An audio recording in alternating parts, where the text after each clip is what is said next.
Hello and welcome to Hot Topics in Nevada Water Law and Water Issues Beyond. I'm Laura Granier. I'm a partner with the law firm of Holland & Hart here in Reno. I've lived in Reno most of my life and my practice focuses on natural resources, including water law, water rights, water-related issues. And today I'm going to talk a little bit about the prior appropriation doctrine when it intersects with the public trust doctrine and whether the state can reshuffle water rights to preserve resources like the Walker Lake, and then hit the highlights of the latest and greatest on Pfos and PFOA. So to start off with the Mineral County versus Lyon County case regarding the public trust doctrine, I'm going to take you back to litigation that began in 1902 when a cattle and land company sued to enjoin interference with its use of the Walker River. That litigation ended in 1919 with a final decree from the court. And then in 1924, the U.S. initiated a lawsuit to establish water rights for the Walker Lake Paiute tribe. That lawsuit resulted in the Walker River Decree being issued in 1936, adjudicating water rights of a variety of claimants under the doctrine of prior appropriation. Fast forward to 1994, and Mineral County sought to modify that decree to ensure minimum flows into the Walker Lake, which had been in decline. So the question becomes how to prioritize use of the limited resource. When there's not enough water to go around, how should it be allocated and managed? Mineral County sought an allocation of minimum flows of 127,000 acre feet per year to the Walker Lake. And the question was, did this mean that adjudicated and settled water rights would be set aside or diminished or reallocated in order to satisfy a public use, that being the Walker Lake and maintenance of the Walker Lake? Which leads us to the intersection of two fundamental, long and well-established doctrines under Nevada law of prior appropriation and the public trust. Will one yield to the other? Specifically, will prior appropriation yield to the public trust doctrine? And if that occurs, and what that means is there's an abrogation of adjudicated or vested rights, does that constitute a taking and require just compensation? Nevada, like most Western states, is a prior appropriation state. I know many of you are very familiar with the prior appropriation doctrine, and it's first in time, first in right. So it allows the use of a specific quantity of water for a specific beneficial purpose if water is available free from claims of others who have prior appropriations. So whoever was there first making beneficial use of the water has a priority right over someone who comes along after them and seeks to use the same water source. The public trust doctrine, a different doctrine, establishes that the state holds its navigable waters and the lands thereunder in trust for the public. So that means the state actually serves as a fiduciary for the people of the state and to ensure that the lands and the waters are enjoyed for the public use for navigation, fishing, commerce, other public uses free from obstruction of private parties. The public trust doctrine is based in the Nevada Constitution, the gift clause, which prohibits the state from disposing of public resources, Nevada statutes, because the legislature has codified the principles that waters of all sources belong to the public, and then also case law. The Nevada Supreme Court has held that the state is without power to dispose of public trust property when it's not in the public interest. So what happens in the case of the Walker Lake when the two come to an intersection and potentially conflict? Will one yield to the other, and will that result in a taking if it means an abrogation of vested water rights? Well, the Nevada Supreme Court's ruling just this last September in the Mineral County versus Lyon County case answered the question. The court concluded that the public trust doctrine does apply to all water, including rights previously settled under prior appropriation. Arguments were made that it shouldn't apply to vested water rights. However, even though it applies to vested water rights, adjudicated water, because the doctrine has always adhered in Nevada water law, Nevada's comprehensive water statutes already are consistent with the public trust doctrine. So what exactly does that mean? Well, what the court looked at was the overall comprehensive regulation of water under NRS Chapter 533, and therein read that beneficial use is declared by statute a public use. Public uses include irrigation, power, municipal supply, domestic use, mining, livestock, watering, and storage. So, in order to be a beneficial use and be granted a water right, you are by definition, it is by definition a public use under NRS 533.050. The state engineer, as we all know, decides permit applications, and in doing so, the statutes require rejection of applications that would be detrimental to the public interest. A use must be necessary, and if water is not beneficially used, and remember, beneficial use equals public use, then an application can be rejected or rights can be terminated. The state engineer, as we know, can declare preferred uses, can regulate water in the interest of public welfare, including curtailing groundwater rights during water supply shortages.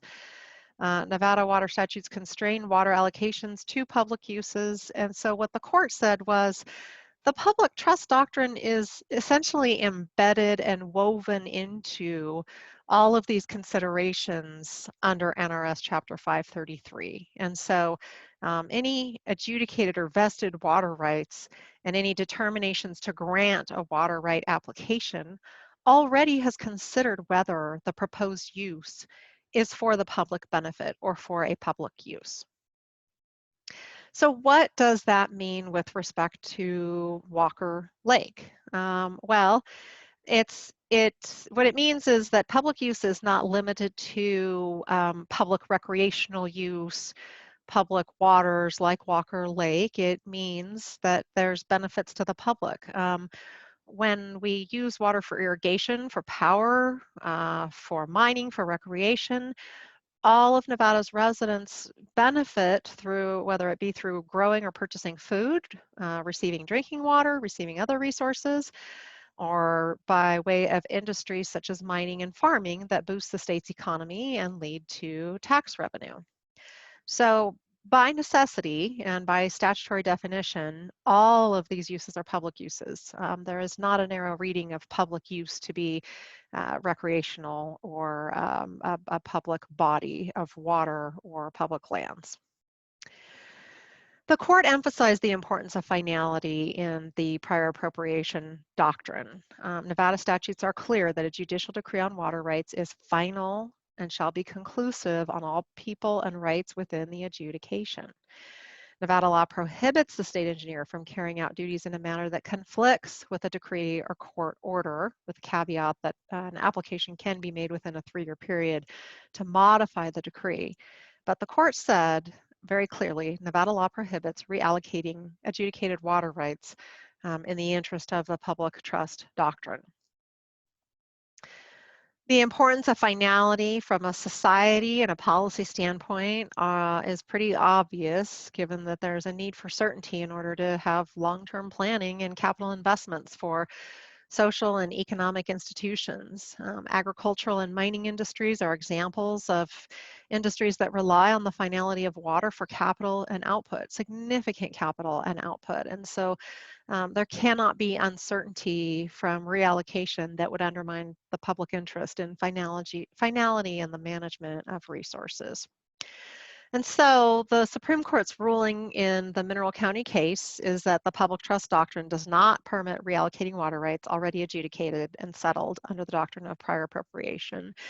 The court said you simply cannot use the public trust doctrine to uproot an entire water system, especially where the legislature has so firmly rooted in statute that adjudicated water rights are final. So that's the answer to that question. And there were many public policy issues. There was some uncertainty as to which doctrine would prevail. And I think the court managed to read the doctrines together along with, as it must, a comprehensive statutory scheme. Now I'm going to talk a little bit about forever chemicals, PFOS and PFOA. What are they? For those of you who maybe haven't seen the film Dark Waters with one of my kids' favorite actors, the Hulk. They are per and polyfluoroalkyl substances, and the chemists in the audience, I'll beg your forgiveness for my pronunciation or mispronunciation. These are known as PFOS chemicals, and they're a group of man-made chemicals that include PFOS, PFOA, Gen X, and other chemicals that are manufactured and used in a variety of industries in a variety of places, including the United States. Where are they? They're virtually in everything. They are in some nonstick pans, they're in cleaning products, paints, food packaging, firefighting foam, and countless other products. PFOS, the issue for us is that it's finding its way into our drinking water and our wastewater treatment plants. This raises questions around what levels are safe for human exposure and consumption, and what levels should be triggers for testing. Where there's a necessity for cleanup or treatment, what are the methods, what are the costs, and who's going to pay those costs? This has been addressed or attempted to be addressed in each of our three branches of government. So I'll start with Congress. The 116th Congress had nearly 70 bills and at least 10 hearings dealing with a variety of PFOS issues, including groundwater monitoring, requiring cleanup at federal facilities, cooperative agreements with states, limits on disposal of PFOS waste by military, the banning of procurement of certain non-essential uses, new EPA guidance, and establishing the possibility of an interagency body for research. States are trying to deal with the issue. Some states were frustrated that the Congress had not dealt with this issue or the EPA had not dealt with the issue, and so states have started to adopt drinking water standards, promulgating maximum contaminant levels. I've given you a list of examples of a few states that have already done that, and Michigan is an example of a state that has prohibited wastewater utilities from discharging greater than 420 parts per trillion of PFOA or 11 parts per trillion of PFOS. So establishing action levels and discharge standards. Some states have also instituted bans or restricted use of PFOS-containing products. So examples are firefighting foam, food packaging, carpets, and cosmetics. I raise this list to just raise awareness, again, that these chemicals are in a variety of products that we use sometimes every day. There are efforts focused on ongoing research and data collection. What we know is that there's a whole lot that we don't know. There's a lot of science out there. There's a lot of speculation. So there's a focus on the possibility of sampling, requirements for sampling for potential PFOS contamination. I will tell you, across the water industry, many water providers are starting to do testing, sampling, even in states where it's not required, just to be sure that the drinking water is safe for their customers. Some states are conducting research, other organizations are conducting research to identify levels in the drinking water, suspected contributors of the chemicals, and ways to treat for PFOS. So again, looking at drinking water standards, one of the big questions is, what is a safe level in drinking water or in your blood system? And we have varying levels based on states and also the EPA. Back in 2016, the EPA established an advisory level of 70 parts per trillion, and as you can see, more recently, that level has come way down with states like Michigan that have a drinking water standard of no more than 8 parts per trillion. This issue, as you can imagine, has made its way into the courts. Hardwick versus 3M is an example of a putative class action filed in 2018. The proposed class there is all residents of the United States with detectable levels of PFOS in their blood, and the case seeks creation of a science panel. In a dismissal ruling, there have been motions to dismiss the case from right off the bat, and one of the rulings is that a detectable level of PFOS in blood may constitute an adequate injury for standing. The class certification motion is underway, so that case is still in the somewhat early stages. A couple of other examples of issues arising in litigation that may soon be addressed by the courts, the Kroger company case, the Amazon.com case. Plaintiffs claim they relied on marketing, the products were compostable, and that the presence of PFOS means that marketing was false. The focus in these cases is not the alleged health effects, but the environmental persistence of PFOS, again, kind of commonly known as forever chemicals. Congress did, through the National Defense Authorization Act for fiscal year 2020, excuse me, direct the EPA to publish interim guidance on destruction and disposal of PFOS and materials containing PFOS. That interim guidance was just recently issued in December of last year. Excuse me. And at a high level, just to summarize, that guidance addresses 6 types of PFOS containing materials, destruction and disposal for these 6 material types. But it is important to note that it's not a rule, it's not a statement of policy, it is simply guidance. So it does not establish what concentrations of PFOS in waste or other materials would necessitate destruction or disposal. It instead provides information and suggested considerations for evaluating destruction and disposal options. It does focus on available technologies that have the potential to destroy PFOS or control its migration in the environment. And it, with respect to storage of PFOS and PFOS-containing materials, while storage is not considered a destruction or disposal technology, interim storage may be appropriate until identified uncertainties can better be addressed.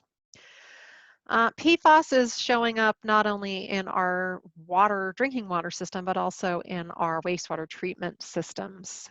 So compounds, the issue and the reason they're called forever chemicals is they're chemically and thermally very stable. They're insoluble in water and in lipids.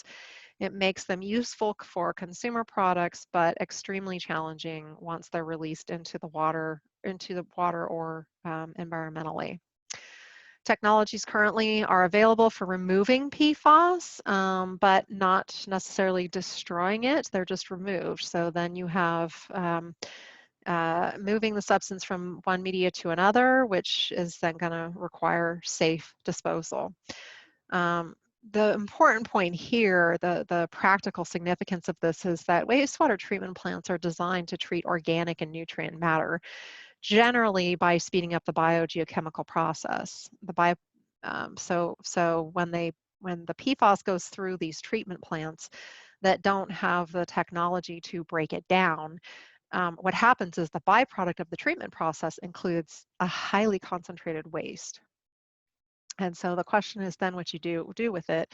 And there is currently no consensus on safe disposal of concentrated PFOS waste. The primary disposal options are deposit in landfills or incinerate, but both of these come with potential concerns with respect to landfills, that recontamination can occur within the water cycle from landfill leachate reaching the groundwater. And then with air deposition contamination, because it's not clear that incineration breaks the strong fluorine bond.